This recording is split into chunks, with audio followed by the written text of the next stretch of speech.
This video is brought to you by True Tales of Buried Treasure, the largest collection of old treasure magazines in the West. We're pleased to announce that we are now selling our physical magazines directly on our website. You can browse by magazine title or search for a particular issue using the search bar. To pay us a visit, please click the link in the description. Enjoy. The adventures of Daniel Boone in Kentucky have been told countless times, but in doing so, other remarkable tales are often overlooked. One such story begins years before Boone ever set foot on that dark and bloody ground. Traveling into Kentucky from Virginia and North Carolina via the Cumberland Road, Boone may have unknowingly passed near one of the most extraordinary treasures ever discovered there, a silver deposit first found by an English adventurer. According to the best accounts, a group of backwoodsmen ventured into the Kentucky wilderness in 1752 and camped in what is now Wolfe County. While there, they shot and wounded a bear that escaped into its den. Among the party was a young boy named George Mundy, sometimes recorded as Jonathan Mundy or Monday. Tracking the bear to its lair, Mundy found that in digging its den, the animal had exposed a rich vein of silver. The men who had been searching for mineral wealth began extracting some of the ore. Before they could return to civilization, however, they were attacked by Native Americans. Every member of the party was killed, except Mundy, who was taken captive. Over the next 2 years, his Shawnee captors had him help mine silver in the rugged crags of the Red River Valley. Later, Mundy fell into the hands of the Cherokees, who also knew the location of the mine. When the Shawnees were absent, the Cherokees would secretly work the deposit. During this time, Spanish miners from Mexico also arrived, aided by the Cherokees. From these Spaniards, Mundy learned that knowledge of the mine went back to Hernando de Soto, who, while traveling through southern Tennessee, heard from the natives of rich silver to the north. Acting on these reports, Spanish expeditions from Mexico had reached the site in the 1700s. The French, too, were aware of the treasure, and Mundy often saw them digging for the precious ore. According to French accounts, the Indians had revealed the location to them as a way to fund their shared struggle against the British and American settlers. In 1754, the governor of Virginia sent a young George Washington, guided by Christopher Gist, to scout French outposts. This mission eventually led to General Braddock's ill-fated expedition to the Ohio headwaters. Mundy, who had been fighting alongside the French, was captured and brought back to civilization. Washington, referring to him as the White Indian, took him to Alexandria, Virginia, where Mundy was released into a world completely unfamiliar to him. Hungry and wandering the streets of the bustling Potomac River town, Mundy was found by an English sailor and gentleman named Jonathan Swift. Swift took him in and cared for him. Shortly afterward, Swift sailed for Cuba, leaving the boy with lodging and provisions until his return. When Swift came back, Mundy told him of the rich silver mines in Kentucky, now abandoned by the Indians and free from French control. He offered to guide Swift to the treasure if he wished to work the mines, an offer that would set the stage for one of the frontier's most enduring silver legends. In 1757, George Mundy told Jonathan Swift of the rich silver mines deep in the Kentucky wilderness. Swift, however, delayed acting on this information until after a voyage to Havana, where he recruited 2 skilled Peruvian miners named Grid and Jeffrey. Upon his return, Swift contacted several North Carolina friends, men said to have served with him in Braddock's campaign. These included Samuel Blackburn, James Ireland, Harmon Staley, Isaac Campbell, Abram Flint, and Shadrach Jefferson. Guided by Mundy, the party ventured into the Kentucky wilds in 1759 and successfully located several of the legendary silver deposits. That same year, they returned to Alexandria, Virginia. The next spring, Swift gathered many of the same men, this time joined by Henry Hazlitt and Joshua McClintock, and set out again in early 1760. Swift, an educated man, kept detailed journals during this expedition, recording much of what is now known about their activities. Near the breaks of the Big Sandy, they built a furnace, burned charcoal, and worked the mines. They then followed the base of the Pine Mountains into what is now Bell County, Kentucky, conducting further mineral explorations before returning to Alexandria on December 10, 1760. Back in Alexandria, Swift met with Seth Montgomery, his business associate and co-owner of a fleet of ships trading in the Spanish seas. Montgomery had once worked in the Royal Mint at the Tower of London and was a skilled engraver of coin dies. In his possession were dies and molds for coining gold crowns, a valuable currency in both England and the American colonies. Swift and Montgomery formed a company of 15 partners, including themselves George Mundy, John Watts, Jeremiah Bates, Alexander Bartol, William Wilton, Joshua McClintock, Henry Hazlitt, Moses Fletcher, Samuel Blackburn, James Ireland, Harmon Staley, and the 2 Peruvian miners. On June 25, 1761, this well-equipped company left Alexandria with a large pack train. Following old Indian trails, they arrived at the forks of the Big Sandy River, near present-day Louisa in Lawrence County, Kentucky. There, the party split. One group headed west toward what is now Wolfe County, while Swift led the other south to the region explored the previous year. At the mines, work began in earnest. Swift left most of the party to continue mining while he and a smaller group returned to Alexandria on December 2, 1761. That trip brought back a considerable amount of silver, enough for Swift and Montgomery to purchase 5 additional ships for their fleet. In late March 1762, Swift returned to Kentucky via the Nemacolin Path, Braddock's Trail, to Fort Pitt, now Pittsburgh, gathering more supplies before heading to the forks of the Big Sandy. Once again, the company split into 2 divisions. Swift traveled south along the base of the Pine Mountains to the Cumberland Ford in present-day Bell County, where the miners who had stayed through the winter proudly showed their progress. Swift maintained this cycle for years, returning to Virginia with silver, meeting Montgomery's growing fleet of ships, and then going back to the mines. The size of their maritime fleet eventually rivaled that of a small navy. In 1894, the Louisville Courier-Journal published a piece by preacher-editor Dickey of the Jackson Hustler, claiming that Swift had never operated mines at all. According to Dickey, Swift was actually a pirate, who, with Montgomery's help, plundered English ships and melted down the stolen gold and silver into debased coins, which were then circulated to weaken the English currency.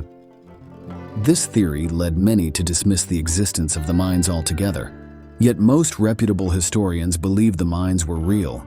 They argue that Swift had no need to travel so far into the wilderness merely to melt down stolen treasure. However, Dickey may have been correct in one respect. Montgomery, with his minting expertise, likely did melt the silver ore into coins, perhaps blurring the line between mining operation and maritime intrigue forever. For nearly a decade, the mining of Kentucky's silver continued without pause. During this time, Seth Montgomery's expertise as an engraver and minter proved invaluable. At or near the mines, he melted the silver and poured it into molds, producing silver crowns from the dies and patterns he had brought from England. These coins, minted deep in the wilderness, were quietly carried out to the world beyond. The exact size, weight, and total output of these coins is unknown, but Swift's journals record that mining flourished from 1763 through 1764. By the late 1760s, however, tensions along the frontier were growing. In 1765, the party approached the mines via a new route, traveling through Ingalls Ferry on the New River. That year, they worked what Swift referred to as the lower mines, likely located in or near present-day Bell County. The results were so profitable that they were forced to cache much of their silver in the wilderness before returning home by way of Louisa Fork and Pound Gap to George Mundy's house on the Yadkin River. Christmas of 1765 was celebrated at Mundy's home, but the season brought disaster.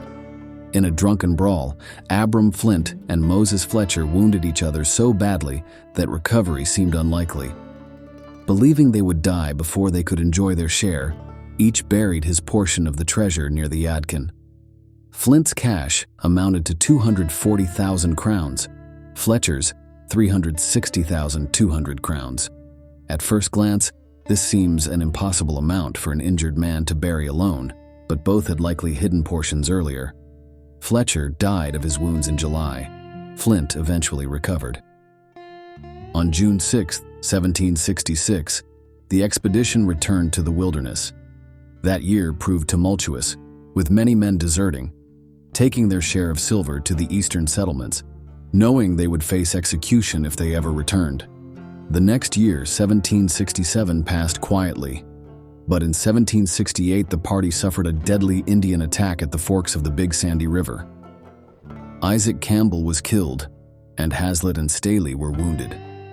Swift's journals record that on October 9, 1769, the party left the mines for the final time. They were weary from years of hardship and determined to enjoy their wealth. Following the Big Sandy River to Fort Pitt, they reached Alexandria, Virginia on December 11th. Swift's last entry reads, "So we end the labor of 10 years on sea and land, praising God that it has been successful." In that same journal, Swift described several caches hidden during their last journey. On September 1st, 1769, they buried between $22,000 and $30,000 in silver crowns and dollars beside a large creek running south, marking a nearby beech tree with a compass, square, and trowel. Not far away, they hid another $15,000, marking several trees. Still nearby, they buried the prize beneath a forked white oak, 3 feet underground, placing 2 long stones across it and marking surrounding rocks. By Swift's account, more than $200,000 in silver lay buried across the Kentucky Valley, with another $70,000 hidden along the trail to Virginia, plus the separate Yadkin River hoards of Flint and Fletcher. After this, Swift left America for an extended stay in England. While in London, he openly criticized the king's colonial policies and was imprisoned for his American sympathies. He remained confined for the entirety of the Revolutionary War, not returning to Virginia for 15 years. When he did return, Swift found that some of his old companions had attempted to reclaim the mines, only to be killed by Indians. Only a few survivors remained, Swift himself, George Mundy, and Joshua McClintock among them. In 1790, the 3 men, joined by 2 Frenchmen and 2 Shawnee guides, set out from Alexandria to recover their long-hidden treasure.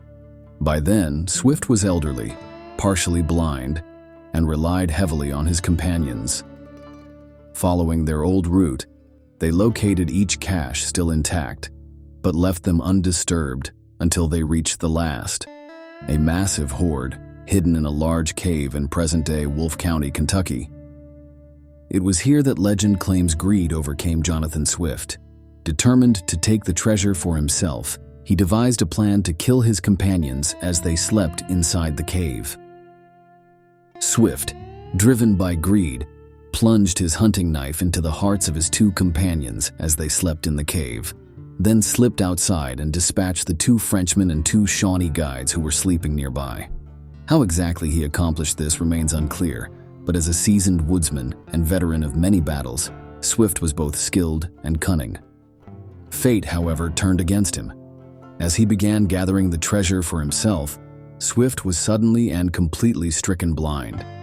His failing eyesight, which had been troubling him for some time, had now deserted him entirely.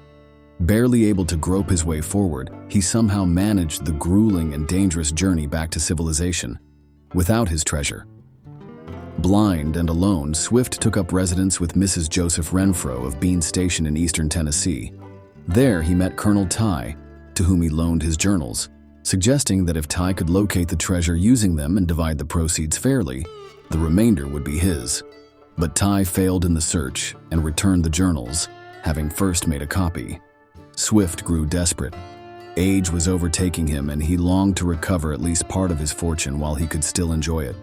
Guided by a friend named Anderson, he wandered the Kentucky hills, recalling landmarks and hoping Anderson might recognize them. Swift could no longer see, but he could describe the signs he remembered. Unfortunately, Anderson never found them. On his deathbed in 1800, Swift, by then known as Sailor John or Blind John, who uttered his final words. "It is near a peculiar rock with turkey tracks on it shaped like a turtle's back. Boys, don't ever quit hunting for it. "It's the richest thing I ever saw. It will make Kentucky rich." Whether he meant the mines or the treasure cave is uncertain, but his description clearly points to Wolfe County. Other mine sites may have existed, with one possibly in Bell County. Swift's journals included a map, a copy of which went from Colonel Ty to Colonel Torwood, and later to a Mrs. Aunt Becky Timmons in 1863. Aunt Becky, a mystic, tried to locate the mine using spiritual methods, placing her hands on a table and listening for guiding taps, but she failed. The journals and map later came into the possession of Long George Spencer of Glen Cairn. In 1937, a professor from Ohio State University visited Spencer to discuss the possibility of silver in the Kentucky Valley. Spencer explained that when the Mountain Central Railroad was built through the Pottsville Gorge, he obtained Swift's map and journals and began searching in the crags. He claimed to have found the Turtleback Rock, along with 3 white oaks growing from a single stump, and even the grave of Swift's former partner J.C. Blackburn, marked by a stone dated 1825, a mystery since Blackburn had died before 1800. When the professor asked why he hadn't recovered the treasure, Spencer said the Lord didn't want it found. Twice he had tried, and both times strange things happened. Once, a rock fell on him in a pit. Another time, a young woman in white appeared at the entrance to his shaft and told him, "Get out and quit looking for silver." Spencer obeyed and vowed to take the secret to his grave, quoting the prophet Haggai, "The silver is mine, and the gold is mine, saith the Lord of hosts." After Swift's death in 1800, Mrs. Renfro kept the original journals, which eventually came into the possession of Robert Alley, a friend and possibly a relative. Alley made a careful copy before selling his Tennessee property and moving to Johnson County, Kentucky, halfway between Wolfe and Bell counties, so he could search both areas. He believed Swift's murders had taken place in Clark County, but agreed that the mines lay in Wolfe County to the north and Bell County to the south. In Bell County, he often searched the northwest side of Log Mountain near the Cumberland Ford. Over the years, many copies of Swift's journals circulated, though most were riddled with errors from repeated copying and altered names. Among those who searched for the treasure were Mrs. Anderson, whose husband had once accompanied Swift, Aunt Becky Timmons, Colonel Ty, Colonel Torwood, Long George Spencer, Mrs. DeJournette, J. Hughes, and Cud Hanks. Hanks, who lived in Campton, Wolfe County, claimed to have known Swift personally and to have had first-hand knowledge of the mine's location. Like all the others, he died without finding a single coin. The last chapter in the long saga of Jonathan Swift's lost silver mines was written on a warm June morning in 1937. Young Jimmy Rose was working barefoot in his father's cornfield on a hillside in central Wolfe County when his hoe struck a rock. Instead of the expected dull clank, it gave off an unusual sound. Curious, Jimmy bent down, picked it up, and saw a streak of yellow glinting beneath the gray surface. Convinced he had found gold, he ran home to show his father, Clint Rose. Clint, just as excited, took the specimen to Tight Hollow for testing. Word spread quickly, and by the time the assay results arrived, a large crowd had gathered in Tyler's cash and carry store. The verdict stunned everyone. 85% gold, 15% silver, valued at more than $950,000 per ton. Inspired by the find, the locals quickly formed what they called Swift's Mining Company. But like so many treasure hunts before, the excitement fizzled. The source of Jimmy Rose's remarkable stone was never found, and once again, the names tied to Swift's legend, Campton, Swift's Creek, Upper and Lower Devil's Creek, Trace Fork, Tight Hollow, and Pine Ridge, slipped back into folklore. Over the years, rumors placed the lost mines across a wide area, Kentucky counties including Carter, Wolfe, Boyd, Lawrence, Johnson, Martin, Floyd, Pike, Letcher, Harlan, and Bell, Claiborne County in Tennessee, and Lee County, Virginia. Yet most treasure hunters agree that Wolfe County and Bell County, Kentucky, remain the most promising locations. Still, Swift's mining expeditions ranged across much of eastern Kentucky and surrounding territory over a span of 10 years. This means no single spot should be dismissed. Caches of silver crowns, coins minted from the ore, could be buried in many of these counties, as well as neighboring areas in Ohio and West Virginia. In fact, it is almost certain that hidden hoards exist in Martin, Johnson, Lawrence, and Boyd counties in Kentucky, Wayne County in West Virginia, and Lawrence County in Ohio. One must also remember the massive Yadkin River cache, 600,200 silver crowns buried by Fletcher and Flint in North Carolina and never recovered. Though the exact weight and purity of these crowns remain unknown, their value today would be considerable. For the determined searcher, the Yadkin River's course through northern North Carolina, from Tennessee in the west to Virginia in the north, offers a defined search area spanning just 3 or 4 counties. Another promising location is the forks of the Big Sandy River, where Ohio, West Virginia, and Kentucky meet. Swift's own journals note several caches in this area, including one cryptically referred to as the Prize, perhaps the largest hoard of all. For anyone living in the eastern or mid-southern United States, the lost silver crowns and hidden mines of Jonathan Swift remain one of the most tantalizing treasure legends. The territory is scenic, lightly populated, and, remarkably, largely untouched by serious treasure hunters for over 2 centuries. If the caches still lie waiting beneath the soil, the rewards would be nothing short of extraordinary. Thanks for watching. If you'd like to read the original article or purchase the magazine from which it was taken, please check out our website, truetalesofburiedtreasure.com.